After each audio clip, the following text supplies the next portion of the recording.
Hello students, good morning. मैं doctor Bhupendra आपका स्वागत करता हूं अग्रसेन कॉलेज के इस ऑनलाइन प्लेटफॉर्म पर। देखिए बच्चों, बिफोर लेक्चर में मैंने आपको मेंडलिज्म का इंट्रोडक्शन बताया था और मेंडल की जो है लाइफ हिस्ट्री के बारे में भी आपको बताया था कि मेंडल जो है अपने जो एक तरह से है कामयाबी प्राप्त कर पाए थे, वो कैसे कर पाए थे। देखिए, इसी में हम आगे डिस्कस करते हैं मेंडलिज्म के अंतर्गत। आगे जो आपका इसके अंतर्गत छोटा सा टॉपिक है, जो कि थोड़ा सा मैंने आपको कल भी बता दिया था, मेंडल वर्क। तो मेंडल वर्क में हम क्या डिस्कस करेंगे। मेंडल वर्क के अंतर्गत आपको इतना सा ही जानना है कि मेंडल ने जो है उद्यान मटर के ऊपर अपना अनुसंधान किया था। किस पर? उद्यान मटर पर अपना अनुसंधान किया था, जिसको वैज्ञानिक नाम दिया गया पाइसम सैटाइवम। वानस्पतिक नाम क्या है इसका? पाइसम सैटाइवम है। इसको अपन उद्यान मटर, मीठी मटर आदि नाम से भी जानते हैं। देखिए, आप लोगों को बताया गया कि मेंडल ने जो है इस मटर के पौधे के अंतर्गत 7 विपर्यासी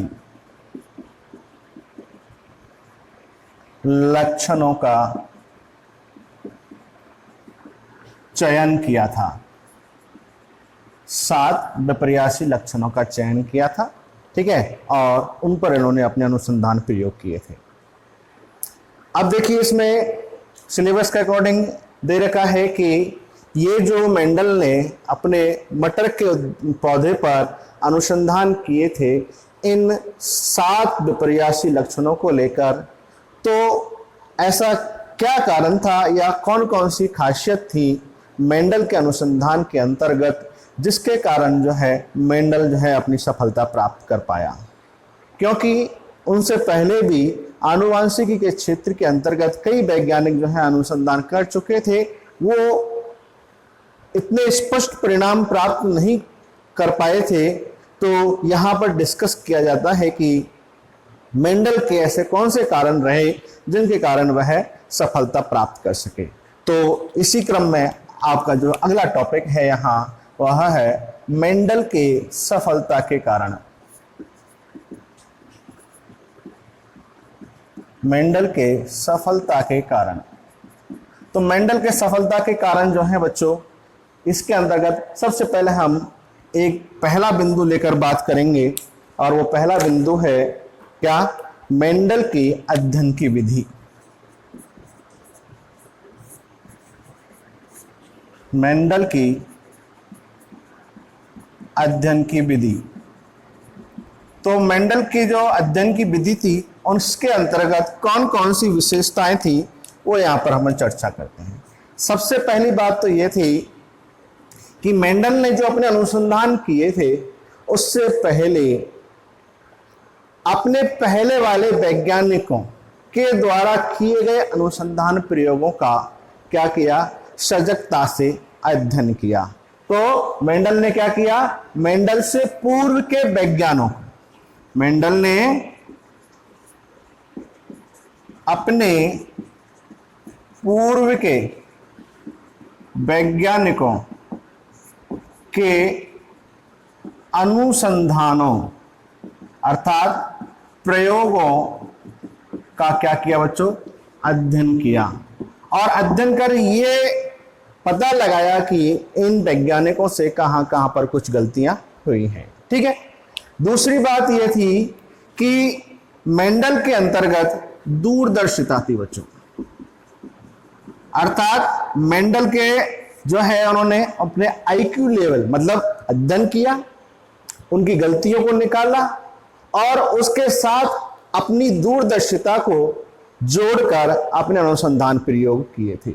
आई बात समझ में? और इसके क्या क्या कारण थे इसकी सफलता के, जैसे कि सबसे पहला या इन प्रमुख लक्षणों में आगे हम कारणों में बात करते हैं कि मेंडल ने जो है एक बार में केवल एक ही लक्षण को लेकर अपने प्रयोग किए। क्या कारण था? मेंडल ने अपने अनुसंधान प्रयोग जो है वह एक लक्षण को लेकर ही अपने अनुसंधान किए, जिससे कि क्या है, उनके जो परिणाम है वो स्पष्ट और क्लियर प्राप्त हुई। ठीक है। दूसरा, मेंडल को जो है बच्चों सांख्यिकी का ज्ञान था। किसका? स्टैटिक्स का। जैसा कि मैंने आपको कल बताया था कि वो जो है वियना विश्वविद्यालय गए थे स्टैटिक्स का कोर्स करने के लिए। ठीक है। तो वो इसीलिए गए थे क्योंकि उससे पहले वो जो है अपने परिणाम स्पष्ट रूप से प्राप्त नहीं कर पाए थे, तो उन्होंने स्टैटिक्स का कोर्स किया और इसके कारण जो है इनके जो अभिलेख थे, इसका जो रिजल्ट प्राप्त हो रहा था वो सांख्यिकी के माध्यम से उनको एक बहुत ही सही तरीके से प्राप्त कर पाए थे। दूसरा, इन्होंने जो अपने एक्सपेरिमेंट हैं वो F3 पीढ़ी तक प्राप्त किए। F3 पीढ़ी तक प्राप्त करने का क्या फायदा हुआ? इससे क्या है बच्चों, जो है इनकी शुद्धता का पूर्ण रूपेण इसको क्या हुआ, पता लगा पाए F3 पीढ़ी तक इनका रिजल्ट प्राप्त करने से। दूसरा क्या है कि इन्होंने जो है इस प्रयोग के अंतर्गत शुद्ध नस्लों का उपयोग किया था। किनका? शुद्ध नस्लों का। जैसे कि लंबाई में लंबे व बौने, तो लंबे और बौने दोनों क्या है, ये इसके एक दूसरे के विपर्यासी स्वरूप हैं और शुद्ध लंबे लिए और क्या लिए, शुद्ध बौने लिए। तो जिससे कि जो आने वाली पीढ़ी है उसके अंतर्गत जो परिणाम है वो स्पष्ट रूप से प्राप्त हो पाए थे। ठीक है। ये था इसका क्या, शुद्ध अगला कारण। इसके बाद इसका एक कारण और भी यहां ले सकते हैं मेंडल की विधि के अंतर्गत कि जो अपने अध्ययन की विधि थी इसके अंतर्गत इन्होंने स्वपरागन व परपरागन की व्यवस्था बड़ी ध्यान पूर्वक की गई थी। जैसे कि स्वपरागन कराना है तो उनको एक अलग परिक्षेत्र के अंतर्गत उगाया गया। ठीक है, जिससे कि क्या हुआ कि उन पादपों के अंतर्गत क्या नहीं हो पाए, परपरागन नहीं हो पाए, या फिर उनको क्या कर दिया गया, बांध दिया गया, थैली से कवर्ड कर दिया गया, जिससे कि उनके अंतर्गत क्या हो, केवल स्वपरागन हो। तो इसलिए यहां बताया गया कि इन्होंने जो अपने अनुसंधान किए थे वह है स्वपरागन पूर्ण शुद्धता के साथ, पूर्ण सजगता के साथ, परपरागन भी पूर्ण उसके सजगता के साथ इन्होंने किए थे, जिससे कि इनके रिजल्ट भी क्या प्राप्त हुए, अच्छे हुए। अब देखिए इनका अगला जो सफलता का कारण है वह है बच्चों क्या, मटर के पौधे का चयन। कि ऐसा कहा जाता है कि इनके द्वारा जो मटर के पौधे का चयन किया गया था वह भी एक सफलता का मुख्य कारण रहा था। तो मटर के पौधे का चयन, तो मटर के पौधे के अंतर्गत कौन कौन सी विशेषताएं प्राप्त हुई थी वो यहां पर अपन देखते हैं। कि देखिए सबसे पहली बात तो ये कि जो मटर का पौधा होता है वह एक वर्षीय शाक होता है, अर्थात इसका जीवन काल जो है वह 3 से 4 माह का होता है और इसी कारण से जो है एक वर्ष में कई पीढ़ियों के परिणाम प्राप्त कर सके। इसलिए इसको एक लंबे समय का इंतजार नहीं करना पड़ा, एक वर्ष के अंतर्गत ही यह करीब 3 पीढ़ियों के परिणाम प्राप्त कर पाए थे। तो ये एक इसके लिए फायदेमंद बात रही कि ये मटर का पौधा चुना तो उससे ये कम समय में अधिक परिणाम प्राप्त कर सके। दूसरा कि मटर का पौधा जो है वह शाक रूप में होता है, शाक से मतलब छोटा होता है, इसलिए इसके लिए क्या है, क्या फायदा हो गया कि जगह की भी कम आवश्यकता पड़ी, अर्थात कम जगह में ये अधिक पौधों को उगाकर उसका विस्तृत परिणाम प्राप्त कर सका। ठीक है। दूसरा क्या है कि यह पादप जो है वह कैसा था, द्विलिंगी था बच्चों। कैसा था ये, द्विलिंगी था। इसलिए क्या हुआ, क्या फायदा हुआ इसका कि इसके अंतर्गत स्वपरागन कराने में क्या हुई, उनको सहायता प्राप्त हुई। क्योंकि अगर एक लिंगी होता तो स्वपरागन कराने में क्या है, बहुत बड़ी संभव नहीं था, इसलिए आसानी से क्या हो गया, स्वपरागन हो गया। दूसरा, विपुंसन कराना बहुत क्या हो गया, इनको आसान हो गया। ठीक है, तो बच्चों ये थे क्या, मटर के पौधे की कुछ विशेषताएं जो कि मेंडल की सफलता के कारणों में सम्मिलित होते हैं। दूसरा या अन्य जो इसकी सफलता के कारण थे वो थे मटर के पौधे के अंतर्गत चयन किए गए 7 विपर्यासी लक्षण। ठीक है, कौन से, मटर के पौधे के अंतर्गत चयन किए गए 7 विपर्यासी लक्षण। इट मींस लक्षणों का जो चयन किया गया वह भी इसके लिए क्या रहा, सफलता का कारण रहा। तो कितने लक्षण थे बच्चों, 7 विपर्यासी लक्षण थे। अब ये देखिए 7 विपर्यासी लक्षण कौन कौन से थे, आप लोग पहले पढ़ चुके हैं, लेकिन मैं यहां पर पुनः इनको एक तरह से दोहरा देता हूं। इधर मैं लिख रहा हूं लक्षण और इधर हम बात करेंगे, जब विपर्यासी हैं तो एक प्रभावी होगा और एक क्या होगा बच्चों, अप्रभावी होगा। ठीक, तो देखिए सबसे पहले अपन ले रहे हैं पहला लक्षण, तने की लंबाई। ठीक है, लक्षण 1 तने की लंबाई, कौन सा प्रभावी लक्षण था, लंबा, और इधर कौन सा बच्चों, बौना। ठीक है, दूसरा लक्षण था पुष्प की स्थिति। पुष्प की स्थिति अग्रस्थ और कक्षीय। अग्रस्थ और कक्षीय का मतलब आप जानते होंगे, शीर्ष भाग पर अगर पुष्प लग रहे हैं तो अग्रस्थ, और कक्ष में मतलब शाखा यूं निकलती है तो ये कक्षीय स्थिति होती है। ठीक है, तो कक्षीय स्थिति पर पुष्प लगते हैं तो वो कक्षीय हो जाते हैं। ठीक है, तो ये 2 स्थिति के अनुसार दूसरा लक्षण हो गया। तीसरा लेते हैं अपन क्या, फली का आकार। तो फली का आकार चपटा कह सकते हैं उसको, या फूली हुई भी कहते हैं। चपटा, ये चपटी फूली हुई, और इधर पिचकी हुई। ठीक है, तो ये इसका प्रभावी हो गया और ये क्या हो गया, इसका अप्रभावी हो गया। फली का रंग,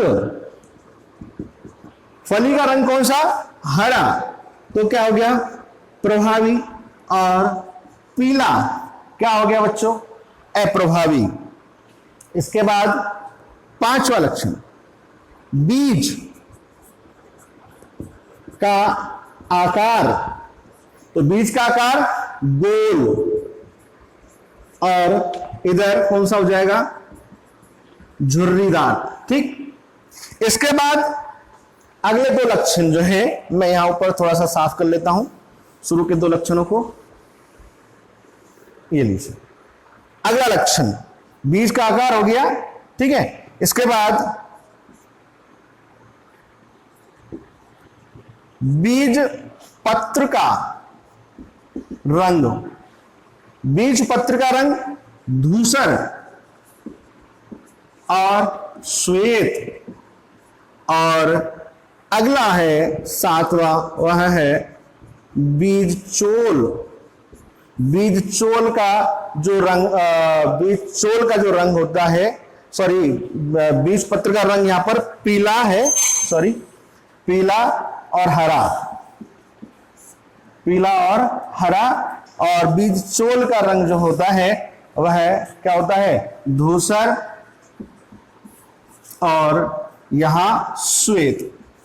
ठीक है बच्चों, तो ये मेंडल के द्वारा चयन किए गए वो 7 विपर्यासी लक्षण थे जिन पर इन्होंने अपने अनुसंधान प्रयोग किए थे। ठीक है बच्चों, तो यहां ये इस मेंडल की सफलता के कारण जो है मैंने यहां पर डिस्कस किए हैं। ठीक है, अब देखिए आगे जो हमारा सिलेबस के अंतर्गत टॉपिक आता है वह है मेंडल के अनुसंधान प्रयोग। ठीक है, तो देखिए मेंडल के अनुसंधान प्रयोग जो हैं वो कौन कौन से थे उसका थोड़ा सा मैं आपको यहां पर इंट्रोडक्शन दे देता हूं। ठीक है, उसके बाद कल हम उसको डिटेल से पढ़ेंगे। देखिए बच्चों, मेंडल ने जो अपने अनुसंधान प्रयोग हैं वो 2 प्रकार से, कौन कौन से, एक संकर संकरण जिसको अपन कहते हैं मोनोहाइब्रिड क्रॉस, और दूसरा क्या है, द्विसंकर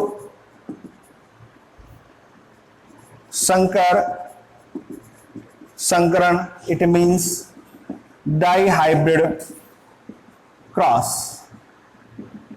क्या अभिप्राय है मोनोहाइब्रिड क्रॉस और डाइहाइब्रिड क्रॉस? बहुत सामान्य सी बात है, ये वैसे आप जानते होंगे। मोनो मतलब एक, संकर संकरण अर्थात जब किसी पादप प्रजाति, जीव जाति ले सकते हैं, पादप से मतलब नहीं है, कि जब किसी जीव जाति के किसी एक लक्षण को लेकर, किसको बच्चों, एक लक्षण को लेकर क्या कराया जाए, क्रॉस कराया जाए, इट मींस संकरण कराया जाए, तो वह कौन सा कहलाएगा, एक संकर संकरण कहलाएगा। जैसे कि एग्जाम्पल के तौर पर लक्षण क्या है बच्चों, लंबाई, ठीक है, तो लंबाई के एक लक्षण को लेकर ये क्या करा रहे हैं, अपन संकरण करा रहे हैं। तो कौन कौन से दो विपर्यासी स्वरूप हो जाएंगे, लंबा और बौना, ठीक है। तो यहां लंबे और बौने दो विपर्यासी स्वरूप हैं और लक्षण क्या है, एक है। और जब इन दोनों प्रकार के पादपों के मध्य संकरण कराया जाएगा तो वह संकरण कौन सा कहलाएगा, एक संकर संकरण कहलाएगा, ठीक है। इसको डिटेल से अपन कल पढ़ेंगे क्योंकि इतना समय हम इस वीडियो के अंतर्गत नहीं दे पाते हैं एक साथ। दूसरा है द्विसंकर संकरण। द्विसंकर संकरण में क्या होता है बच्चों, कि जैसा कि यहां हमने एक लक्षण लिया था, क्या, लंबाई, तो वहां अर्थात द्विसंकर संकरण के अंतर्गत दो लक्षणों को लेकर एक साथ कोई भी दो लक्षण ले लें अपन, जैसे कि वहां बीज का रंग और बीज चोल का रंग, या कोई भी दो लक्षणों को लेकर किसी भी, यहां हम क्या है कि ये वो एग्जाम्पल देते हैं जो कि आपके सिलेबस में है। बाकी किसी भी जीव के किन्हीं ही दो लक्षणों को लेकर, लेकिन वो शुद्ध होने चाहिए। क्या होने चाहिए, शुद्ध होने चाहिए। जैसा कि पहले आपको बताया गया था क्या, कि जो मेंडल ने संकरण कराया था वो शुद्ध लक्षणों को लेकर कराया था, ठीक है। संकर लक्षणों को लेकर जो है अगर कोई क्रॉस कराया जाएगा तो उसके परिणाम जो हैं वह मेंडल के द्वारा किए गए जो शुद्ध लक्षणों को लेकर प्रयोग थे उनके अनुसार प्राप्त नहीं होंगे, उनके परिणाम कुछ दूसरे तरीके से होते हैं, वो भी हम आगे देखेंगे, ठीक है। तो जब दो लक्षणों को लेकर क्या कराया जाए, संकरण कराया जाए, तो उसे अपन क्या कहेंगे, डाइहाइब्रिड क्रॉस कहेंगे, ठीक है बच्चों, ठीक है। आगे कल अर्थात नेक्स्ट जो हमारा लेक्चर होगा उसके अंतर्गत अपन बात करेंगे इन्हीं एक संकर संकरण और द्विसंकर संकरण को डिटेल से, ठीक है। तब तक के लिए गुड बाय, थैंक यू।